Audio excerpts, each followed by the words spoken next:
Olá pessoal, tudo bem com vocês? Bom, hoje então o nosso tema de estudo é Despertar, da origem à perfeição. É baseado no livro Energia dos Chakras, de Alírio de Cerqueira Filho. Assim, na semana passada, a Cris comentou, que muitas vezes o estudo que a gente faz é o que a gente está precisando naquele momento. Na realidade, eu adquiri esse livro na Casa Girassol mesmo, porque eu queria agregar mais conhecimento para o meu trabalho com Reiki. Eu sou terapeuta reikiana e eu quis acrescentar um estudo mais profundo sobre os chakras, no meu trabalho. Entender como que eles funcionam direitinho, E esse livro, ele trouxe para mim um conhecimento muito maior do que o que eu esperava. Muito mais profundo, e ele fala desse caminho, da origem das nossas imperfeições até a nossa perfeição relativa. Então a gente tem um objetivo da vida, que é desenvolver o amor, e é por isso que reencarnamos. A reencarnação é uma trajetória de evolução. A gente nunca caminha para trás, nesse caso. A gente está sempre em frente. Às vezes, a gente dá até uma pausa, por medo, por querer continuar na diversão. São eles os motivos e a gente vai ver um pouco melhor sobre isso aqui para frente.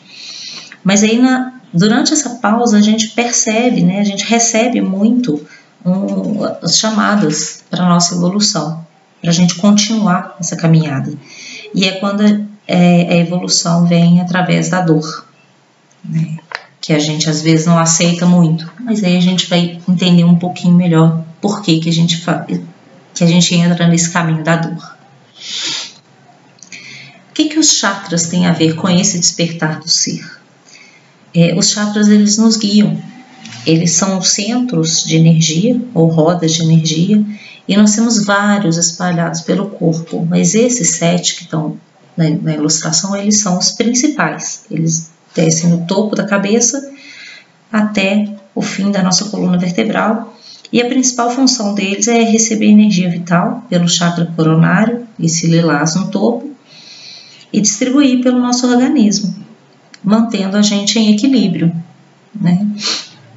E as funções secundárias dele, podemos dizer assim, super importantes, são a função fisiológica, que é a energia sutil flui para baixo através do chakra coronário para as partes do corpo e órgãos apropriados, transformando em energia condensada a partir da secreção dos hormônios.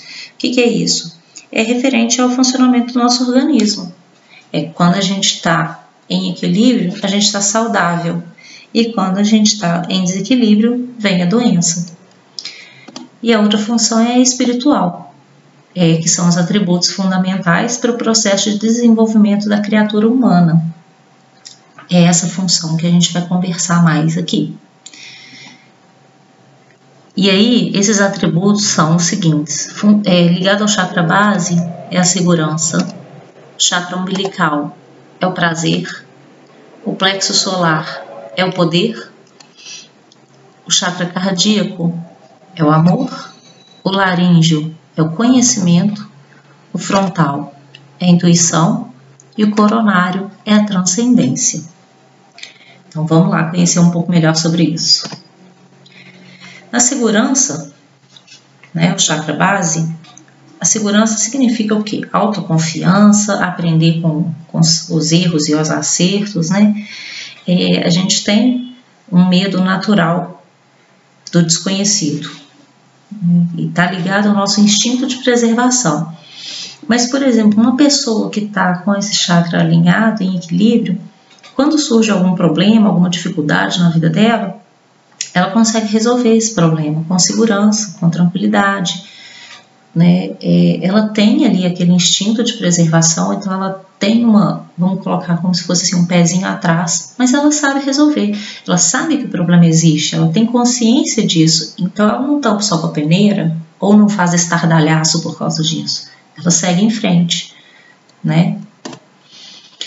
E aí a gente tem os desequilíbrios que são representados também, né? Em cada chakra tem 2 polos. Um polo é a temeridade, que é a falta de medo. A pessoa tem uma segurança excessiva. São aquelas pessoas que têm vício em adrenalina, esportes radicais, vai no parque de diversão, quer os brinquedos radicais, gosta de jogos violentos do computador, né, ou videogame. Isso é o que? Ela quer provar que ela tem um domínio total sobre a própria vida. Aí ela sempre está tentando se colocar em risco para comprovar que ela tem esse domínio. No outro lado, a gente tem a insegurança, que é um medo excessivo, né? A pessoa se acha incapaz de tudo, ela não tem segurança de nada, né? E ela tem um medo de errar tão grande que ela paralisa, ela não consegue fazer as coisas. E ela depende, as pessoas que são assim, dependem da aprovação das outras pessoas para seguir em frente. E para cada sentimento, né, cada atributo, a gente tem um sentimento essencial e um sentimento egóico, que são responsáveis pelo equilíbrio ou desequilíbrio. Os sentimentos essenciais, eles levam a gente para o caminho do amor, né? É o caminho que Jesus orientou. E os sentimentos egóicos, como o próprio nome já fala, está ligado ao ego, ao instintos primários, né? Materialismo, felicidades efêmeras. E no caso da segurança, o sentimento essencial que está ligado é a humildade e mansidão. Isso é o quê? É quando a gente aceita as coisas como elas são. Mas não é aquele aceitar, tipo assim, então tá, né? O que eu posso fazer? Eu não posso mudar isso, então eu vou viver assim. Não, é aceitar assim, ok, eu preciso passar por isso. Não tá fácil, mas eu sei que eu preciso passar por isso e eu vou aprender alguma coisa com isso. Então, vamos seguir. Isso é a humildade de entender que as coisas estão acontecendo porque elas precisam, né? É quando a gente aceita que a gente é falho, que a gente tem prova, que a gente precisa passar por isso, né? Que tem motivos, essas dificuldades todas. Por outro lado, a gente tem orgulho e rebeldia, que dão origem a todas as nossas dificuldades, porque a gente não aceita as nossas limitações. Então a pessoa se obriga a ser boa, a fazer o bem, não é porque ela é boa ou porque ela quer o bem realmente, mas é para que os outros acreditem que ela é assim. Então ela quer se mostrar para o outro, não é porque ela é assim mesmo. E todos nós temos, em algum grau a gente é orgulhoso e a gente é rebelde. Em algum grau todos nós somos, porque isso faz parte do nosso instinto primário ainda, tá? No chakra umbilical a gente tem o prazer. O prazer é sagrado. Nós viemos a este mundo também para ter prazer. Nós temos esse direito. O prazer está muito ligado à manutenção da vida, tá? Então, reprodução, alimentação, prazer de viver, né? Então, esse chakra ele está representando ali a energia sexual e a energia criativa da gente. Reprodução, alimentação e prazer de viver está relacionado com isso, energia sexual e criativa. No desequilíbrio aqui eu vou dar uma entrada assim, porque a gente começa a perceber o desequilíbrio desse chakra na infância, em crianças que não recebem carinho, não recebem afeto, então não tem um contato físico carinhoso, né? E aí ela começa esse desequilíbrio ele pode começar aí. E no adolescente, e aí se existe esse desequilíbrio, com certeza vai ter na adolescência também. Mas ele pode também só começar na adolescência. Como que acontece isso na adolescência? Os hormônios começam, né, a aflorar. E aí surge uma curiosidade com relação ao sexo, né, a sexualidade própria, ao sexo de forma geral. E a gente tem uma tendência a ser reprimido com relação ao sexo. A gente acha que não deve falar isso para os filhos porque o adolescente ainda é uma criança. Hoje eu acho que a gente já até evoluiu muito nessa questão, mas ainda existe isso, né? Então, e aí o que acontece? O adolescente, quando ele também é reprimido por causa do sexo, da sua sexualidade, ele precisa descobrir alguma coisa que seja interessante para ele fazer, porque o sexo é proibido. E isso é grave porque isso vai para a vida adulta. Então, lá na vida adulta também a pessoa vai ser reprimida sexualmente. Isso num relacionamento afetivo pode ser um complicador, né? E aí o que acontece? Ela precisa descobrir alguma coisa interessante para fazer, mas o que interessava ela há pouco tempo atrás, que era na infância, já não é mais divertido, porque ela já passou da fase da infância, né? E aí, como ela teve a curiosidade reprimida, ela pensa que não vai ter nada mais de interessante para fazer na vida. Então, as coisas perdem o sentido, a criatividade também vai embora. E aí pode começar um quadro depressivo. A gente tem que estar muito atento ao adolescente nessa questão. E aí, enfim, vamos para as fases adultas, né? A gente tem tanto fase adulta quanto adolescência. E uma vida inteira, na verdade. A gente tem aí o sensualismo, que é o apego ao prazer, né? A pessoa vive pro prazer. E a gente pode ver isso muito comum com a comida, com o sexo, com álcool, com drogas. Com a comida, né? Numa escala menor, um exemplo muito básico é que toda confraternização que a gente vê, família, amigos, empresa, envolve comida, né? A gente sempre precisa ter uma comida e uma bebida ali, e a gente fica super feliz por isso, comendo, bebendo o tempo inteiro e conversando e confraternizando. A comida faz parte de uma confraternização, só que aí o que acontece? A gente sabe que a gente está comendo muito, só que a gente não consegue parar, né? Numa escala ainda maior, quando a pessoa substitui um afeto que ela não recebeu ou não recebe pela comida, e aí gera obesidade. No sexo, existe um movimento de usar o outro, quando a pessoa não se importa com os sentimentos dos outros e só usa para obter o próprio prazer, tá? Então, assim, vocês já perceberam quando a gente abusa de comida, de álcool, de sexo, né? A gente tem aquilo ali de qualquer forma, sem pensar muito. No final, né, depois de tudo, a gente se sente mal, a gente se sente cheio demais ou vazio demais. Né? Isso se chama felicidade efêmera. Na hora estava bom demais, mas depois a sensação não é boa. E aí é onde começam os vícios, porque quando a gente não sabe, quando a pessoa não sabe, né, viver as formas essenciais de felicidade, ela busca esses momentos de prazer intenso, mas que passam rápido. E passando rápido, ela precisa sempre buscar mais, porque ela não quer nenhum momento de tristeza. Mas isso é tudo uma ilusão. Do outro lado, a gente tem o puritanismo, que é a aversão ao prazer. O sexo é proibido. A comida, ela acha que não deve comer. Porque para que comer, né? Por que eu preciso ser feliz comendo? Então pode gerar doenças como bulimia, anorexia, né?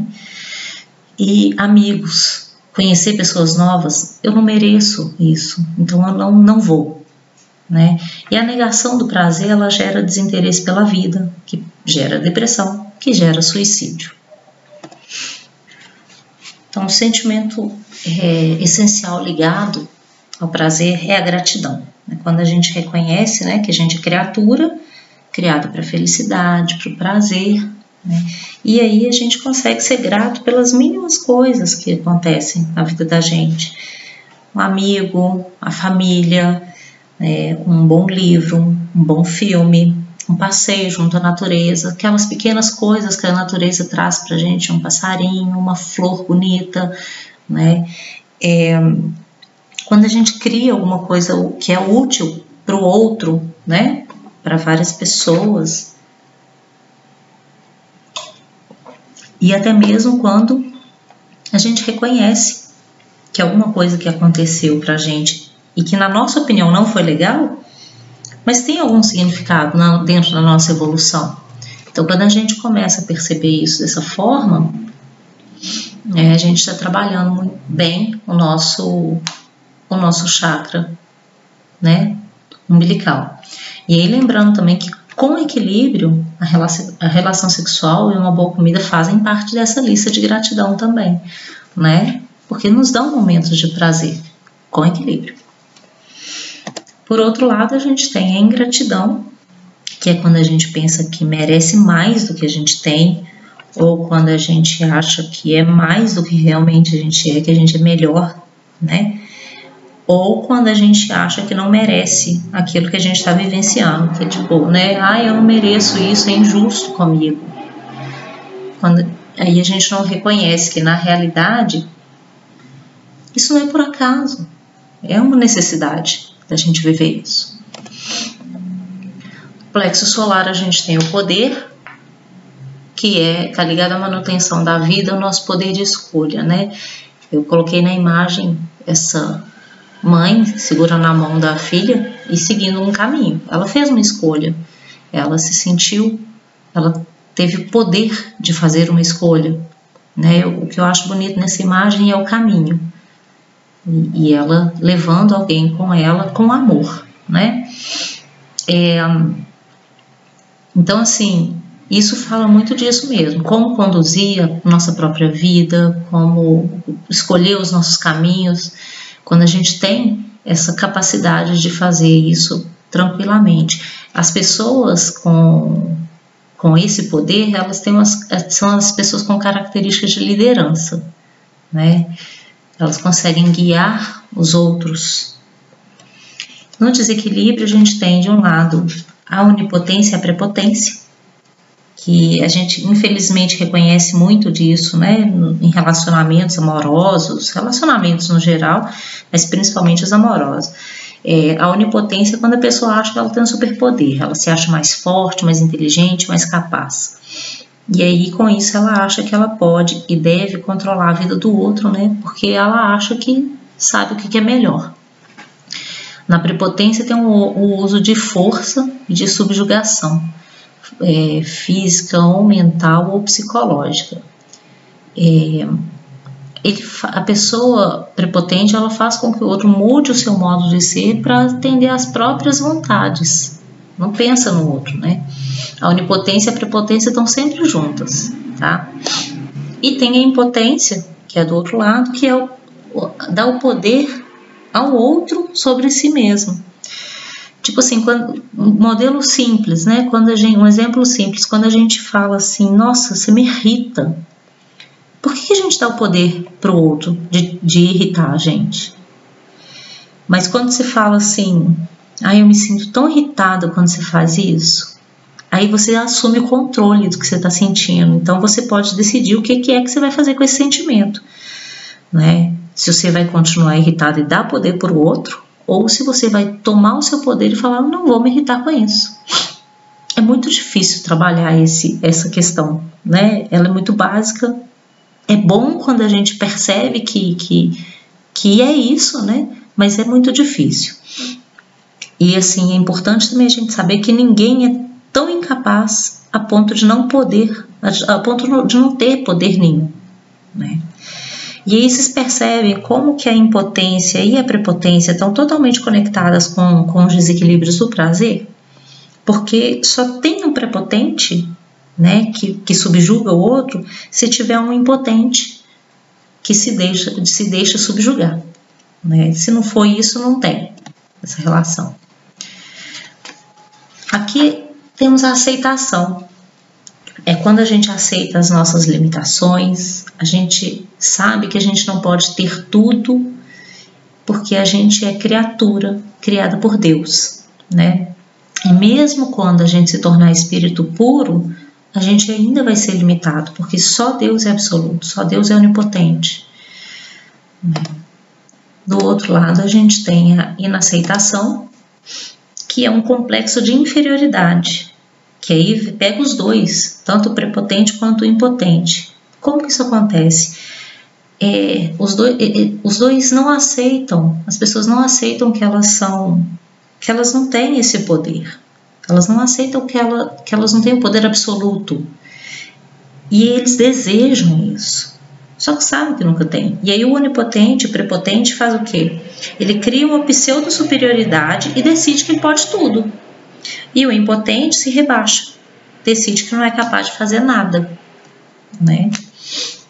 A gente tem que entender que onipotente é só Deus. E ele nunca é prepotente. Né? No chakra cardíaco a gente fala do amor. O amor, ele é altruísta quando está em equilíbrio. Né? Ele deixa de lado a vontade de olhar só para si mesmo e ele faz um exercício do auto-amor, né? Que ele começa a reconhecer as próprias limitações, as falhas que tem e também as virtudes, reconhece tudo isso, coloca numa balança e se aceita. Isso é o auto-amor, né? E esse exercício do auto-amor, ele produz o amor incondicional, que é fundamental para a prática do amor ao próximo, né? Que é quando a gente começa a ter atitudes de compaixão e empatia. Quando está em desequilíbrio, tem o apego, que a gente vê demais também, né, nos relacionamentos afetivos, é o amor possessivo. A pessoa sufoca, aprisiona, né, se torna dependente do outro. São pessoas inseguras. Às vezes eles até amam o outro mesmo, mas é um amor tão doentio, tão sufocante, que é difícil, não é saudável, né? E do outro lado a gente tem a indiferença, que são pessoas egoístas, né? Só pensam nelas mesmas, no próprio bem-estar. Ela até sente uma carência afetiva, mas ela não admite que ela sente carência afetiva. Ela não pode admitir que ela depende do outro, né? Por exemplo. E em graus extremos, a indiferença ela está ligada ao impulso suicida, porque ela não consegue receber amor, porque ela não sabe doar amor, ela não sabe o que é amor, então ela não tem amor pela vida.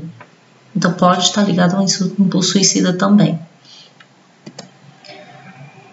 Aqui nos sentimentos essenciais a gente tem a compaixão, que está ligada ao holocentrismo, né? Que vem do grego e que fala do todo. Então a pessoa que está com esse equilíbrio, ela está ligada ao todo, nela mesma e nos outros. Ela consegue perceber o coletivo sem se anular. Ela permanece, né? Ela mantém a própria individualidade, mas ela consegue ver os outros também. Isso é um processo maravilhoso. No egocentrismo, a gente tem 3 movimentos aqui bem complicados. O primeiro, né, que é o egoísmo, que é quando a pessoa se centra nela mesma, não quer saber do outro, né? A indiferença, ela não se importa nem com o bem-estar do próximo, né? Ela realmente não está nem aí. E a crueldade, que é quando a pessoa consegue, ela chega até a ser instrumento de sofrimento para o outro, né? Então, por exemplo, né, num desses amores doentes que a gente vê, a pessoa fala que ama, mas sufoca, escraviza. Infelizmente a gente vê isso com frequência, e a gente sabe que o amor é livre, né?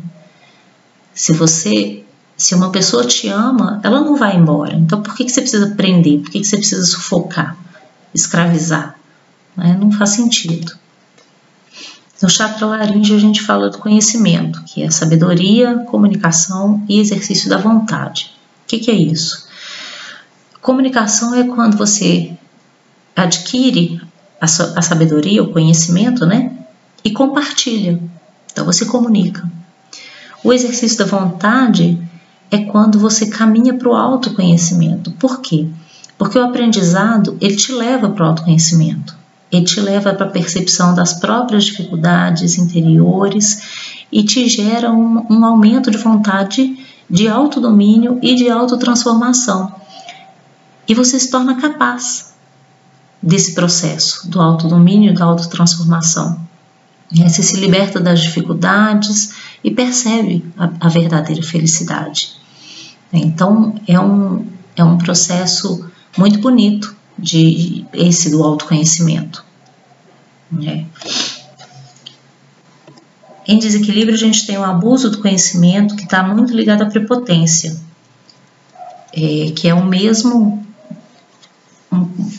está ligado muito também à prepotência lá do chakra umbilical, né? Que tem um objetivo, que é a coerção. A pessoa submete o outro, né? Psicologicamente, se mostra mais inteligente do que ele. A gente via muito isso há mais tempo atrás em escola, quando professores falam, mas você é burro. Então isso é muito complicado, porque a gente está aqui para compartilhar tudo, inclusive o conhecimento. Então, se a pessoa tem uma dificuldade, por que você não vai compartilhar, ao invés de denegrir, né? Então, o abuso do conhecimento está ligado a isso. E em graus extremos, a gente vê o fanatismo acontecendo, tá? E aí, a gente tem também a sonegação e a indiferença. A sonegação é quando você não compartilha o que você aprendeu. Por insegurança, porque você acha que você não entendeu nada mesmo, e aí você tem medo ali de compartilhar e de ser taxado de burro, né? Ou para manipular, né? Que aí se compartilha ali de uma forma distorcida. Você só nega o que você aprendeu de verdade e se faz ali do jeito que você quer. E a indiferença é quando a pessoa não aplica o conhecimento que ela teve, ou então quando ela ignora a oportunidade que ela tem de aprendizado. E aí tem dois possíveis motivos para isso, né? Que é medo do que ela vai aprender e medo de não saber lidar com esse aprendizado, ou simplesmente porque não quer mudar o estilo de vida, porque o processo do autoconhecimento, ele traz uma mudança de estilo de vida, né? Então, às vezes, a pessoa simplesmente não quer isso. O sentimento essencial é a compreensão da verdade, porque a verdade é instrumento para a autotransformação. Quando a gente começa a entender as verdades, a gente começa a se transformar. Então, assim, os sentimentos essenciais, esses que a gente já viu, né? Eles começam a fazer mais sentido ainda pra gente, porque a gente começa a perceber como que isso é tudo real. E isso não torna mais fácil as coisas, mas a gente começa a correr atrás mesmo de praticar tudo isso, compaixão, aceitação, gratidão, humildade, mansidão, porque a gente entendeu o sentido disso tudo. No outro lado, a gente tem a incompreensão, que é quando a gente permanece na ignorância, a gente valoriza mais o material, né? Os instintos, e quando tem o desprezo pelo autoconhecimento e autotransformação. É tudo isso que a gente... é o caminho, né? Infeliz que a gente segue.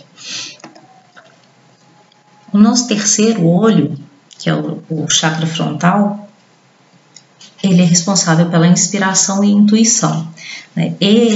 É onde o divino se manifesta em nós. A gente é convidado a desenvolver a nossa espiritualidade, a gente começa a receber orientações dos nossos mentores ou anjos da guarda, né, como vocês preferirem chamar, por meio de intuições e inspirações. E é engraçado que muitas vezes acontece, por exemplo, você pega um livro, né? Você precisa ler alguma coisa, você fala assim, eu preciso de alguma orientação, aí você pega um livro e lê. E você lê exatamente aquilo que você precisava.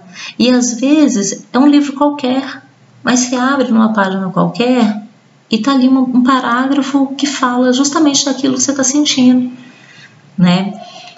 E às vezes não é livro só, muitas vezes acontece, hoje em dia, né? Internet, vamos colocar o Instagram aqui, por exemplo, você abre o Instagram, a primeira mensagem que você vê, você fala, nossa, mas eu precisava ler isso hoje. Isso acontece muito também, né? E é muito bacana, porque é isso, são as mensagens que a gente vem recebendo dos nossos mentores. No desequilíbrio a gente tem aqui o misticismo, que são pessoas que acreditam, né, que seres superiores estão orientando ela o tempo todo, né? Tem pessoas que abdicam até da própria vida para viver essa missão especial, que é inspirada por forças cósmicas, né? Esse misticismo, ele favorece muito a obsessão e a fascinação. São coisas muito graves, né? E como exemplo a gente pode falar, né? Magia, superstição, isso aí está tudo ligado ao misticismo. A gente tem também o ceticismo, que é quando a pessoa despreza intuição e inspiração. Não, isso não acontece. É porque o materialismo impede de acreditar na vida espiritual. A gente não acredita, a pessoa não acredita que existe o espírito, que existe Deus, essas coisas, né? E aí o que acontece? Os espíritos superiores, nossos anjos da guarda, nossos mentores, eles se afastam porque eles respeitam o nosso livre-arbítrio. Eles respeitam a nossa decisão de não querer saber disso. Só que aí, os espíritos inferiores, eles se aproveitam da porta aberta. Aí eles vêm, aí eles fazem a mesma coisa, inspiração e intuição, só que com o interesse que eles têm. E aí também é uma porta aberta para obsessão e fascinação. Sentimento essencial. Trabalho com disciplina. Por quê? Não basta só a gente ler evangelho, ler livro espírita, por exemplo, participar de reunião e de estudo. É no trabalho com disciplina que a gente aprende a vivência, a gente aprende a prática disso tudo. É no trabalho com disciplina que a gente vivencia os ensinamentos, né, que Jesus nos deixou, através do esforço, né, que a gente, com esse trabalho, a gente vem com esse esforço para cultivar a humildade, a benevolência, a tolerância, né? Então, é muito importante que a gente trabalhe também e não fique só no conhecimento, só no aprender.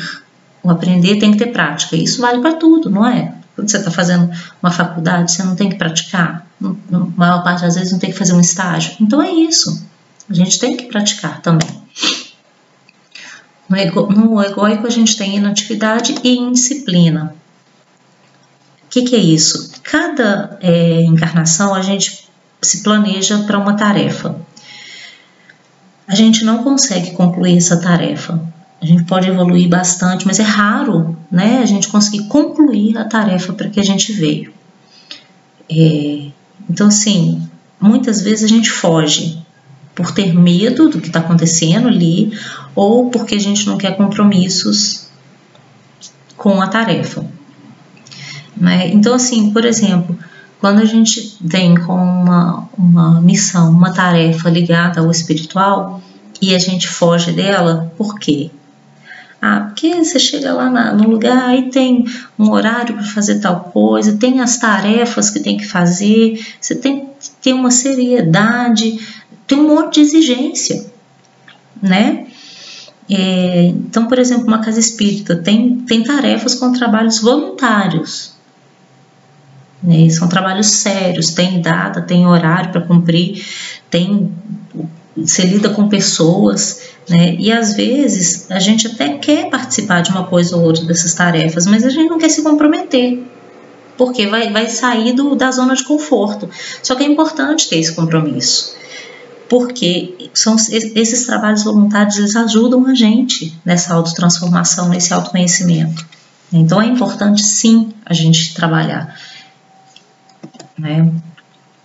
E aí a gente vem para o chakra coronário, que fala da transcendência, que é a busca, né? No chakra anterior a gente falou do chamado, né, para a vida espiritual. Na transcendência a gente já está na busca espiritual, na busca por Deus, né? Então esse é o início da busca pelo autoconhecimento. A gente fala muito da importância da humildade, né? Lá atrás, lá no primeiro chakra, né? Mas muitas vezes a gente não sabe como que é isso de ser humilde. A gente se acha humilde, mas aí a gente viu, né, que a gente na verdade é bem orgulhoso.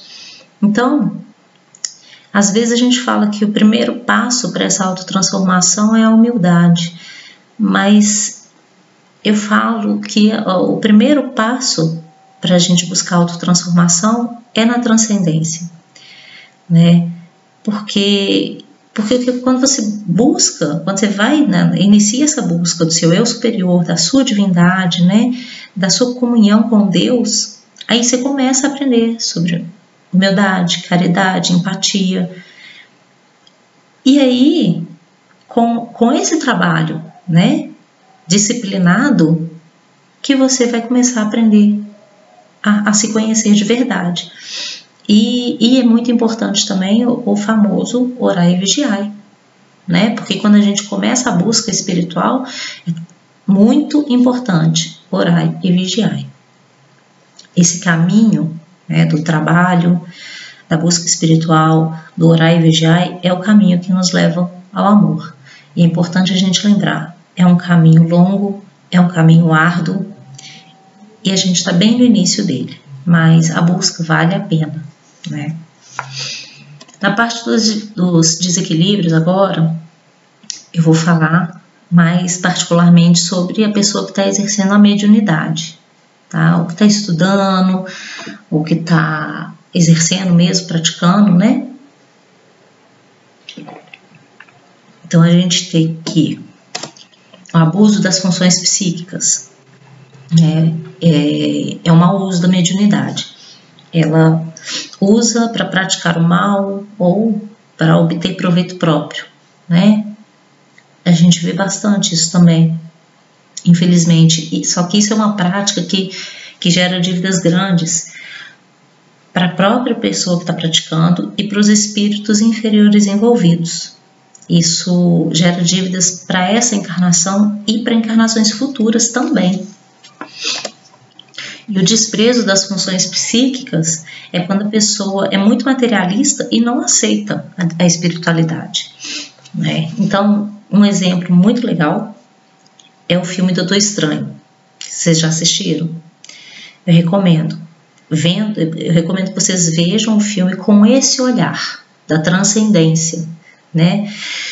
Porque ele era um médico famoso, rico, totalmente materialista, carrão, um apartamento top, muito dinheiro, e ele teve que aceitar a espiritualidade. Vamos colocar assim, ele teve que engolir a espiritualidade e conhecer todo o potencial que ele tinha, né? É muito legal ver o filme com essa visão, é muito legal. Se você não assistiu ainda, assista. E se você já assistiu, mas não com essa visão, assista de novo. E tem também a possibilidade da pessoa que tem medo do desconhecido, né? Ela bloqueia as funções psíquicas. Então, nos dois casos, quando não aceita a espiritualidade, quando tem medo e aí acaba bloqueando, pode gerar perturbações gravíssimas, né?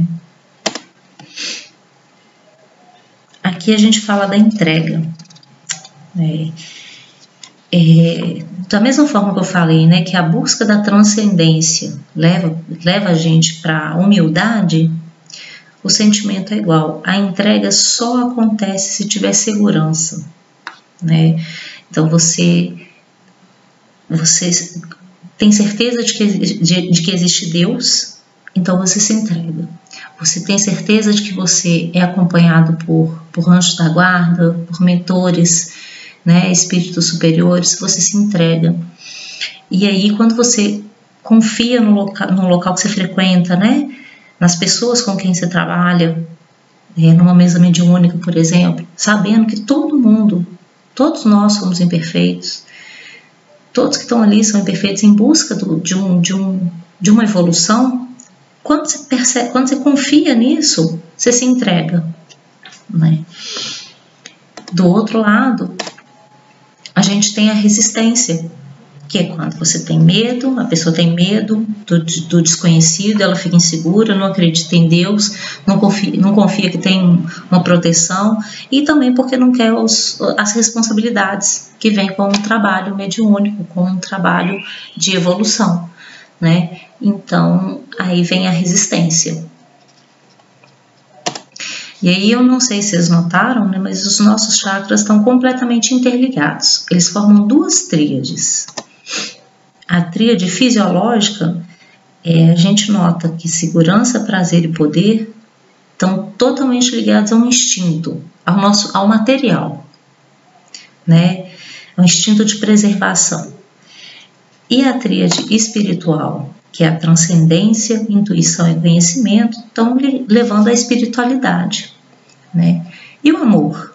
O amor é a ponte entre as duas tríades, porque em contato com o amor, esse amor que vê todos, né, que enxerga todos, a gente transcende as energias fisiológicas e instintivas, né, da tríade fisiológica, e utiliza disso para o nosso crescimento espiritual, né? Então a gente percebe, na verdade, que os desequilíbrios acontecem pela ausência do amor, né? Falta do amor próprio e do amor ao próximo. E a gente percebe também que esses desequilíbrios eles fazem parte da nossa evolução. Eles transparecem nos nossos chakras e em excesso eles passam para o nosso corpo físico também, através das doenças, tá? Então a gente tem que estar muito atento. Até as doenças, elas são sinais de alguma coisa que está ali por trás, né? Somos seres em constante evolução, com o objetivo de desenvolver o amor, identificando nossa própria essência divina. Mas por que a gente é ainda tão apegado à matéria? De acordo com a teoria da evolução no Espiritismo, a alma dorme no mineral, sonha no vegetal, agita-se no animal e acorda no homem. O que isso quer dizer? Que a gente veio do reino animal, como matéria inerte que não possui nada além de uma força mecânica, tá? E aí nesse reino a gente aprende a característica básica da atração. No reino vegetal, a gente também é matéria inerte, mas ela já tem vitalidade, né? É bem diferente do reino mineral. Não pensa, não tem percepção, não tem vontade, só tem um instinto natural e cego, puramente mecânico, da conservação. Uma coisa que a gente pode aprender nessa fase dos vegetais, que a gente pode levar para a nossa vida, é o seguinte: eles fazem simplesmente o que eles vieram fazer. Cresce, flore ou frutifica, né, e morre. Não reclama, não rejeita o processo. A gente rejeita o processo, né? Então é uma coisa muito que eu vi isso há um tempo atrás e eu achei muito interessante, né? A característica básica dessa fase é a sensação. E aí no reino animal é matéria inerte também, mas é dotada de vitalidade, tem inteligência, mas é limitada e instintiva. Está ligada à conservação da vida e necessidades fisiológicas, tá? Não tem evolução da inteligência no animal. Então, por exemplo, o João de Barro, ele desde sempre constrói uma casa, mas a casa é sempre do mesmo jeito. Ele não mudou nada nessa forma de construir, é sempre a mesma casinha de João de Barro, né? Então, não tem uma evolução. A característica básica dessa fase é a elaboração do instinto. E aí, assim, apesar do animal ser dotado de inteligência, né, a distância evolutiva entre o animal e o homem é imensa, né? Kardec, no Livro dos Espíritos, questão 597A, ele fala assim: há entre a alma dos animais e a do homem tanta distância quanto entre a alma do homem e Deus, né? E aí a gente tem no reino hominal, né, o reino do homem, a gente tem todas as características das outras fases e agrega aí uma inteligência especial.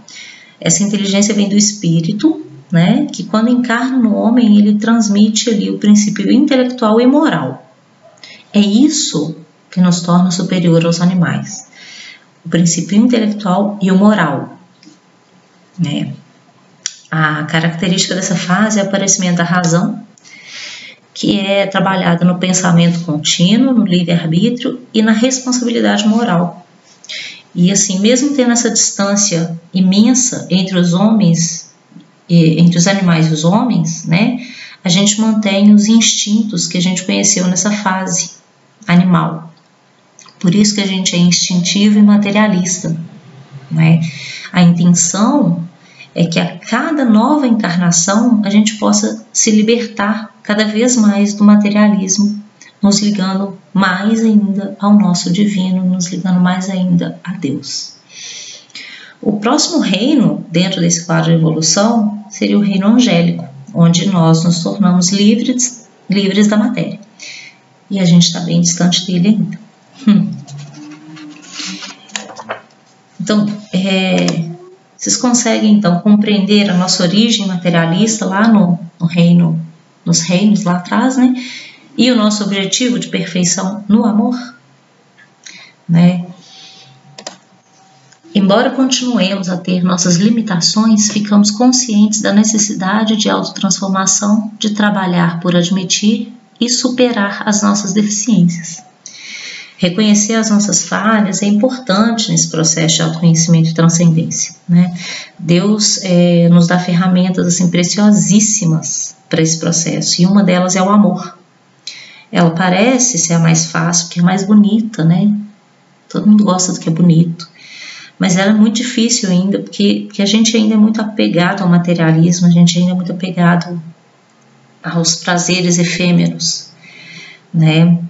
E aí, quando a gente está nesse caminho do materialismo, do prazer efêmero, a gente acaba traçando um caminho da dor, né? Que é quando a gente não reconhece que falha, que precisa enfrentar as dificuldades para evoluir. E aí, quando a gente aprende com a dor, a gente volta para o caminho do amor, né? Então, é isso. Eu agradeço muito, espero que vocês tenham gostado, né? Foi muito importante para mim esse estudo, para perceber o quanto a gente tem ainda para evoluir, o quanto eu tenho ainda para evoluir, né?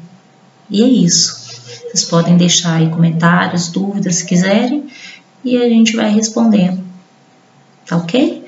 Muito obrigada, um abraço a todos e até a próxima.